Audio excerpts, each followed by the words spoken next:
Hi there, I'm Jim Zirin. Welcome back for more conversations. In 1993, Louis Rossetto, co-founder of Wired, the monthly magazine covering emerging technologies, observed that the digital revolution is whipping through our lives like a Bengali typhoon. Journalist Thomas Friedman argues in his latest book on the 21st century that the three largest forces, technology, globalization, and climate change, are accelerating all at once. These accelerations are transforming the workplace, politics, geopolitics, ethics, and community. With the launch of Facebook and Twitter and the rollout of the first iPhone, not to mention the introduction of advances in software technology, during the fast-moving years of 2004 to 2007, we have the sense that our lives are moving so fast that we can't comprehend all the transformative things that are happening to us. Electric cars, self-driving cars, artificial intelligence, computers that can identify objects and animals or defeat the champions on Jeopardy, ads on Facebook and Twitter posted by the Russians to influence our election. Where will it all end? With us is Nicholas Thompson, since January of this year, the editor-in-chief of Wired, who will help us sort out just what is going on. Nicholas, you are welcome. Thank you. I'm delighted to answer all of those questions. I don't know that we're going to get to all of them, but we'll try to tackle some of them. Now, tell us about Wired. You became editor-in-chief early in 2017. Yep. What is it doing, and what trends are you covering, and where do you plan to take it? Sure. So I started the exact same week as Donald Trump, so it's relatively easy to remember how long I've had the job, but it's been quite smooth. I hope he remembers how long he's had the job. Well, we're now, Donald and I, we're now at 10 months. So the goal for Wired is to make it a magazine about change. It's not really a magazine about technology, but it's about all those forces you talked about. It's about how we're changing as humans, how the way our minds work changes, how artificial intelligence is changing the way the economy works, how social networking is changing the way we relate to each other. So my hope for Wired is to make it a monthly magazine, a daily web publication that publishes on all kinds of other platforms, from Instagram to Snapchat, and to have it be the smartest publication there is about change in all those different mediums. So that's the goal. That's what we're trying to do. We're trying to stick to the principles of the founders, the ones you just read out right there. We're trying to stick to the same crazy, wonderful design we've had for many, many years, and trying to put together a publication that's interesting. So are we in the midst of a typhoon as much as Rossetto thought we were when the magazine was founded? Well, in the early 90s? Yeah, I remember I looked up and I was like, Bengali typhoon, that's an interesting phrase. Where did you get it? And I think typhoon is not a word you would ever use in in the Bay of Bengal. Like, there is no such thing as a Bengali typhoon. A typhoon is sort of a very geographic thing that happens, I believe, on the West Coast. But in any case, despite the slightly false, word choice in our founding document. The malapropism. The malapropism is exactly the word. Yeah, we're in, the funny thing about change and the acceleration and the digital typhoon we live in right now is that it does not slow down, and it will not slow down. I mean, sometimes you think about what's happening and you think, oh, I'll just get a handle on it. I'll understand this, and then, or we'll figure out what's happening here, and then we'll be okay. And the truth is the change will just keep accelerating, and we are just learning to live in it. So is Friedman's observation correct that these tectonic changes are outpacing our ability to comprehend them or cope with them? Well, yes and no. I mean, I do think that one of the fundamental question that I want Wired to help answer is, how do you cope with them, right? How do we understand what's happening, and how do we deal with it, right? So let's take social networking. Social networking is clearly transforming politics and the way democracy functions. It may seem to have outpaced our ability to cope with it in recent years.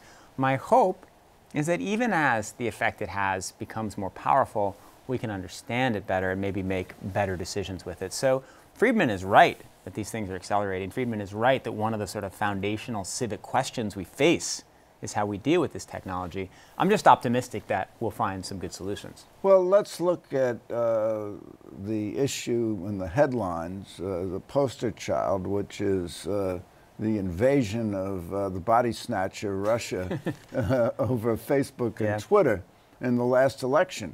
Now, where do you see, first place, what do you think happened, and where do you see that going?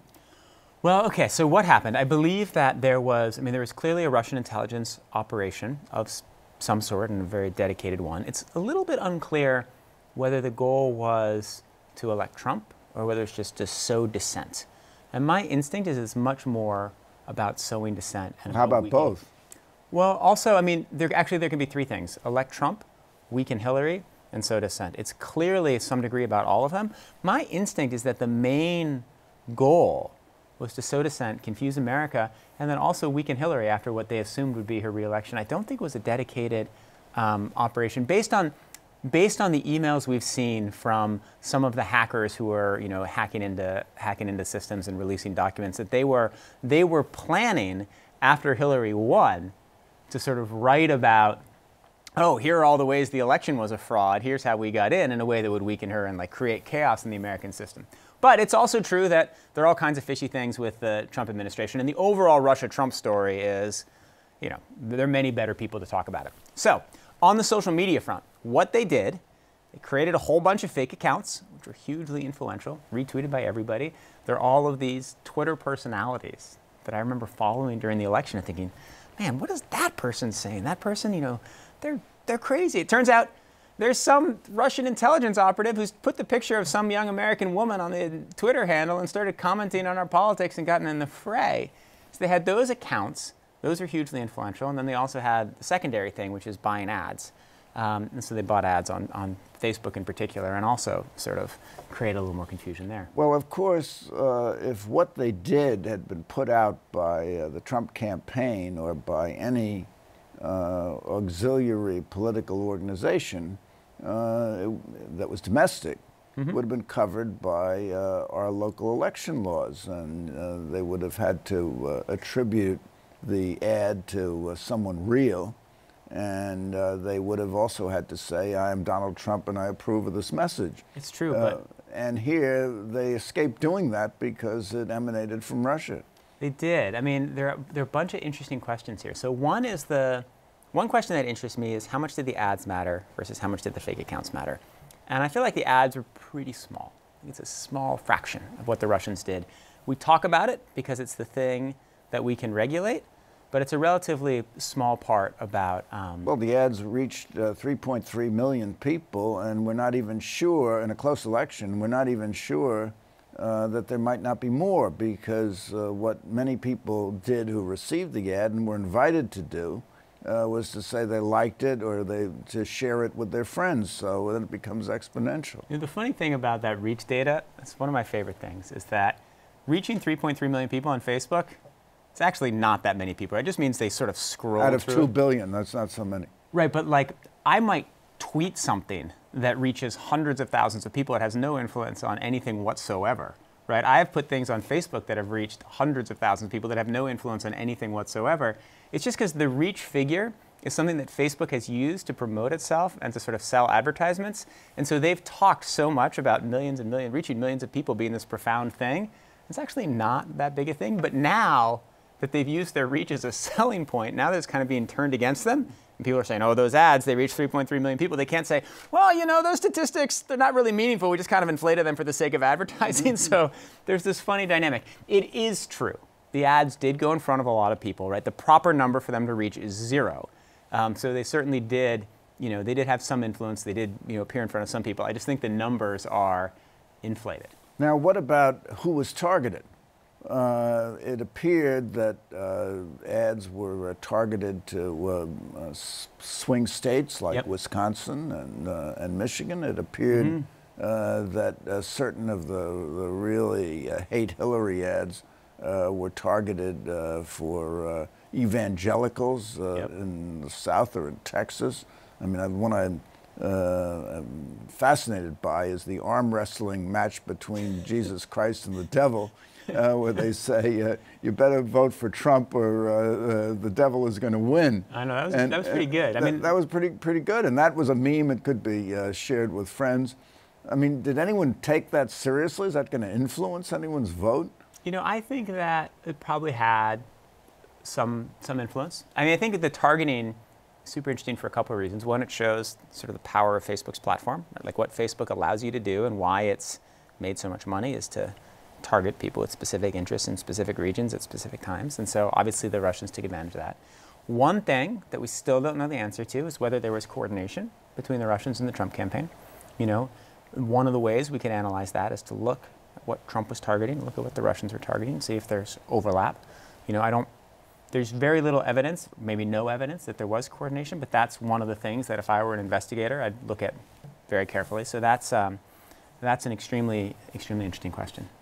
Well, if I were a Russian and I wanted to put this ad out and I wanted it to be effective, would I need to get the data email list or the target list from domestic American sources, notably the Trump campaign? Facebook provides me with filters, doesn't it? So yeah, you can probably figure out, if you read the Upshot blog in the New York Times, or you read Nate Silver, you probably know you should target Wisconsin and Florida and Ohio and Pennsylvania. You can probably figure out which county you should target, right? So figuring out where to target, you don't need them, and then figuring out how to target, no, you just go to Facebook. The thing Facebook should have done is there should have been some sort of algorithmic signal that when somebody buys an ad about the American election and pays for it in rubles, like someone gets a note. Well, maybe it was paid in Swiss francs. No, it was paid in rubles. That's how they figured it out afterwards. Oh my gosh. That was one of the signals where they realized, oh, wait a second, let's go back in. It didn't occur to them that their platform could be weaponized this way. And so they're now suffering the consequences. Well, if you were to have regulation of Facebook or of Twitter, I mean, I guess one of the things you're saying that they should do is try to find out the source of the ad. And if it's, I mean, should all foreign advertising on Facebook or tweeting on Twitter be forbidden? No, definitely not. I mean, and this is where it gets... I mean, of a political nature. Yeah, and this actually gets into a really interesting question. During the hearings, one of the smartest questions was asked by Marco Rubio. And he said, you banned these accounts. Did you ban them because they violated your terms of service, because people were using fake names? Or did you ban them because it was operatives trying to influence the election? To which Facebook says, well, we banned them because people set up fake accounts, which violates the terms of service when you sign up for Facebook. But there is no rule that Facebook has that you can't be a foreign operative and try to influence an election. Now, we can say, oh, Facebook should have that rule, right? They certainly should have a rule about advertising, right? Political advertising, they should be set to the same standards as television, and they should be set to the same standards as everybody else. I think that's going to happen. The hard question is in advertising, the hard question is the fake accounts. And how do you prevent a Russian operative from setting up a fake account on Facebook and commenting on an election? Now, you can say, nobody in a foreign country should be allowed to comment on an election. But I like to comment on elections. Like, I've got a few things to say about Merkel every now and then, or I want to weigh in. Brexit or whatever. Brexit, right? So, I may want to weigh. You know what? I actually tweet and put things on Facebook about Alexander Navalny, right? And maybe I'm like, should I have the right to do that? Probably, right? Or there's certainly Americans living in Russia who should be able to comment on our election. In fact, there are Russians living in Russia who should have the right to comment. Okay, so then the question is, should you be able to set up a fake account? No, but how do you determine if something... But I could set up a fake account tomorrow. As a matter of fact, there are many fake accounts that are set up on Facebook in the name of some celebrity. My friend Charlie Rose has a fake account, and they say... he runs a fake account? He doesn't run the fake account. I'm just kidding. Someone gets his picture, and they put it up, and they say, friend me, and everyone wants to friend Charlie Rose. It's not for Charlie Rose. It's Sam Rose from Queens. So that you should be able to stop. The question is, how do you stop somebody from setting up an account that says, my name is Jim Smith and I'm commenting on the American elections, right? Because you can't require that somebody send in their ID card showing that they're Jim Smith, because then it makes it really hard to join a social network, and maybe it actually, requiring real names and addresses can, makes it harder for people to voice dissent and for whistleblowers to appear on these platforms. So you have to allow some people some freedom and some secrecy to create accounts. But once you do that, how do you track back and know that the Jim Smith who's commenting on an election and says they're from Buffalo is actually from Buffalo and not from Moscow? Or isn't a robot. Or isn't a robot. These are hard challenges. A robot they could deal with more effectively, because they ask you to put in some kind of a code that shows you're a human being. You're right. You can ask, so you can do things to try to make sure somebody's a human. You can sort of search for patterns. If you think a foreign intelligence agency is trying to influence the election, you can sort of search back by IP address, find out the computers that they're using. If you know that a certain set of computers is associated with this bad behavior, maybe you can track it. I think in the next election they'll be able to do much better, but it's not it's not like Facebook and Twitter have an easy just off switch where they can turn this off, because they're fundamentally, Facebook and Twitter are fundamentally set up to be open democratic platforms where anybody in the world can talk. And the logic behind that was the old argument that, you know, the best speech is when more people can contribute to a conversation.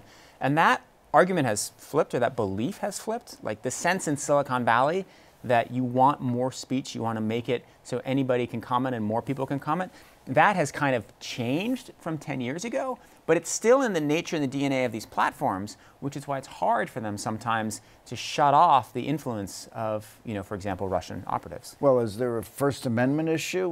Now, of course, the First Amendment reads on Congress and what the government can do to regulate speech, and it can do certain things to regulate speech, to be sure, but Facebook is not bound by that, and if they want to have an open platform on the internet, a town hall, anything goes. I mean, how does government regulation come in to stop them from doing that? This is extremely interesting on a couple levels. So one, government regulation, they are private, right? And so they can do what they want. Secondly, to the extent that the government wants to regulate, the government doesn't want to regulate to increase speech, the government wants to regulate to decrease speech, right? And so it's kind of the reverse of what you might think. We have a First Amendment that says you should guarantee free speech, but to the extent the government is interested on speech that happens in Facebook, at least in this context, there's some sense they want to limit them. But I think what's also happening is, you know, the people who run these tech companies now have a different view of free speech than they used to. The old view was, you know, the best way to encourage speech is to let everybody create accounts with ease and talk about whatever they want. The new view is that we really need to compete in the marketplace of ideas, was the idea. Yeah, and so I wrote a long story just a couple months ago on Instagram. And what Instagram is doing is they've actually built artificial intelligence filters to knock out speech that they consider mean. And so when you type something on Instagram, there's a bunch of machines that have been trained by humans and trained on huge data sets that will identify whether what you're saying violates Instagram's terms of service. And if it does, if the computers determine that you violated terms of service, they will just delete what you wrote. So your speech disappears. And Instagram, so what are the criteria? That it can't be obscene as they define it? So the way the system was... So how about whether it's true or false, demonstrably true or false? Well, that's basically an impossible... I mean, that is, at this moment in time in tech, an extremely hard criteria. Suppose somebody wants to take an ad or publish a tweet that says Hillary is operating a brothel and a pizza parlor in the Bronx. Does anyone try to filter that and come back to them and say, what's your basis for saying this, and this is off the wall? That's a really hard challenge. And so the way that Facebook is dealing with that is they do have a subset of you know, people who've been contracted out to basically serve as fact checkers on the platform. Facebook doesn't want to do it itself because it doesn't feel like it should be in the business of publishing or evaluating news. But if something is sort of flagged by readers as possibly false, it will go to the fact-checking organizations who will then flag it. There are other signals that Facebook could use in the future. They could, for example, look at comments, right? And they could see if comment says this is false or this is BS or whatever. They could then, you know, send it to some kind of review panel. There are lots of mechanisms that Facebook could use, but it's a hard problem. It's a hard problem to determine whether something is true or false. And in fact, put lots of facts in front of either of us, and it's hard to determine whether some are true or false. Or if somebody says, I think Hillary's a crook, I mean, that's not a fact. It's not a fact. So you know, you put that, how do you stop that? How do you stop that? Isn't that fair game under the First Amendment? You probably shouldn't stop that. The mayor has his hand in the till. Right, and in fact, that's exactly the kind of speech you want to encourage, right? Particularly when it goes against conventional wisdom. If someone is presenting an inconvenient fact about a public official and it happens to be true, but conventional wisdom thinks it's wrong, that's some of the best information that can go out in the public. So the social media platforms need to allow that to come out as well. So if you were Senator Warner, what legislation would you draft to deal with this problem? If I were Senator Warner, I would draft strict regulation on advertisements, right? I would say, you know, I think they are heading in that direction. I think that's a simple step, and I think the social media platforms will go along with it. The harder question is whether you need to draft frameworks for the companies to exist in, and you need to say, okay, you know, you're American companies, you need to abide by American laws. But in order to do that, you need to have, you don't want to say certain standards for truth and falsehood, but you need to, you know, make reasonable efforts to block the, you know, operations of intelligence agencies on your platform. You can try to sort of set standards and parameters in which the social media platforms have to function. You could also set up penalties for the platforms if they are weaponized like this again. And that's the thing the platforms worry about, right? So American law basically says if you run a website or you run a social media platform, you are not responsible for things that other people put on it, right? So I put something nasty on Facebook. Facebook is not responsible for that. And that is like a core piece of American law. Because it's a bulletin board. It's a bulletin board. And the tech companies are desperate to maintain that status. But this is also a highly debated, particularly now, status that they have. And there's some sort of carve-outs and there are debates about different parts of that. But you could start to change that and start to put penalties if there is this kind of operation again. Now, Brandeis said sunlight is the greatest of disinfectants. Would you favor legislation or regulation that required particularly foreign advertisers on Facebook or Twitter, for that matter, to disclose who they are and what their nationality is? Yeah, so one of the things that technology is really good at providing sunlight. Technology is also really good at allowing you to obfuscate and hide. But I do think that one of the roles of the government should be to mandate that the information that Facebook collects be made more public, that the code they use be made more open source. Now, there's a problem, right, which is that once you force Facebook to expose everything that it's doing to try to track trolls or operatives, then the trolls and operatives read that and they figure out how to hide. Right? So Facebook has a vested interest in keeping as much of its operations secret so that it can sort of win the cat and mouse game. But Congress has a vested interest in making sure that they know enough and that Facebook is held accountable for what it's doing. And that's one of the core tensions here. There's also the honeypot argument that if you let them come on, then the CIA or the security agencies or whatever can find out who they are and then deal with them. I mean, this would be particularly true of terrorists. Right. So this came up, for example, there was a guy who murdered somebody on Facebook Live, right? And it happened while he was on Facebook. And so there's one argument that, like, take that down immediately. People should not see that. They should not be exposed to that. And in fact, put it on Facebook Live will just encourage copycats, right? Because you'll see all the attention he's getting. On the other hand, the guy is driving in his car. He's just killed somebody and he's got Facebook active. Like, that's probably a good way to track him, right? So this is kind of one of the most clear examples of where that comes into tension. And so there are arguments on both sides of that. Okay, well, unfortunately, we're running out of time, but I thought quickly you could go into electric cars. Electric cars, because we've been covering electric cars. Yeah. Are we moving toward electric cars? We're moving to electric cars so quickly. As fast as China? We're not moving as fast as China. And in fact, Congress is perhaps taking away some of the subsidies for electric cars. We've just learned about that, which would be quite bad for the electric car industry.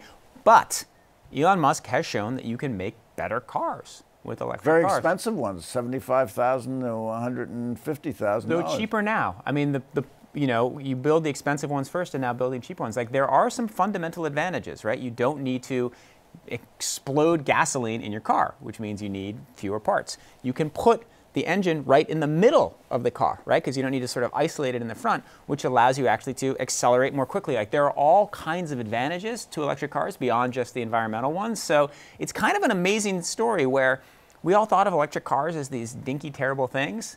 And now it turns out they're pretty great. So I think we're moving there quickly. We're moving there with self-driving cars. Cars are exciting. You mean we're going to have a driverless car very soon? Tomorrow. No, we're going to have driverless cars in...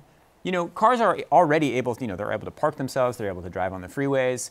I think I feel like my Honda Odyssey is either the last or the second to last car I'm ever going to own. I mean, we're going to have driverless cars soon. So I can go right out here in Manhattan and try to cross the street with a driverless car coming at me, and I hope he stops for the red light. You know what's good about that, though? He's not going to be drunk and he's not going to be texting. So, I think the technology is going to make us a lot safer. I feel good that my kids, when the driverless car revolution arrives, my kids will be just about the age where they start showing up at parties where people have been drinking. And I'm glad that, I hope they'll have driverless cars that take So you don't need a designated driver anymore? You don't need a designated driver. You all just get in your car and it will know how to get you where you need to go safely. Now, you go frequently to San Francisco. I assume you don't drive, but if you did drive, would you take would you take an electric car? How would you recharge the battery along the way? Well, that's this is the chicken and egg problem of electric cars. Like, because we all now think the technology is coming, people are going to build the charging stations. So as the cars come, the charging stations will come, and then as there are more charging stations, there's more incentive to make the cars, which means there's more incentive to make more charging stations. So I think we're about to see the infrastructure really boom. And suppose I run out of power, the facilities. I understand you have to put the Tesla on a flatbed truck to get it to the nearest charging station. It's not an ideal situation, right? But ideally, if you plan your trip well. And your Tesla will also, it has technology that lets you know where the next charging station is and should warn you. Yeah. And, you can plug the cars into the wall. It just takes, a million hours to charge them up if you do that. But it's not a totally dire situation. And people have run out of gas before. Okay. Well, I have a question for you. Mm-hmm. Are we in the middle of a Bengali typhoon when it comes to the digital age? We are in the middle of a Bengali typhoon when it comes to the digital age. Absolutely. And it's exciting. I mean, one of the things that I like about Wired is that these questions are really interesting, right? You've asked me all these questions. Every question you've asked me is profoundly interesting. I don't actually have the answers to most of them, but every question you've asked... You did a pretty good job. Every question you've asked is something that makes my mind excited, which is one of the reasons I really like this job. Well, that's why I like this program. So, Nicholas Thompson, thank you so much for coming by. Thank you so much for having me here. Thank you for coming by. Tune in next week for more conversations. I'm Jim Zirin. Take care and all the best.